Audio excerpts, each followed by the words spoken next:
Today we're going to learn how to use the passive voice. First, in the active voice, the subject is the doer of the action, okay? Whereas in the passive voice, the subject is the receiver of the action. So we form the passive voice with be plus past participle of the main verb. Now there is a passive voice for each active tense that exists in English. Here are some examples. In the active voice, we would say they educated him in Europe. So educated is our verb and him is the object. Okay? So here we are talking about what the doer did, what they did. They educated him.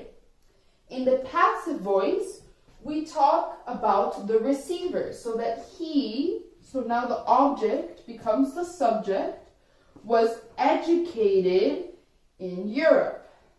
So this is the verb in past participle. And here we have the was, which is the verb to be. So in this sentence, we talk about the receiver of the action. So he received the education in Europe. He was educated in Europe. Whereas here, they educated him in Europe. They is the doer and him is the object. Okay, let's look at some more examples. Now, when the verb in the active voice has both a direct and an indirect object, the indirect object usually becomes the subject when the sentence is changed to passive form. For example, they gave him a present of $100.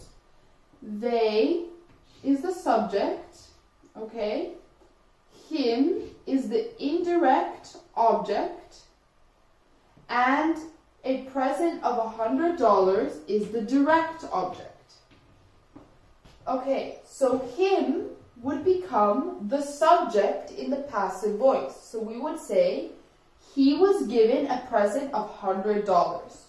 So he now is the subject, which would normally be the indirect object in the active voice.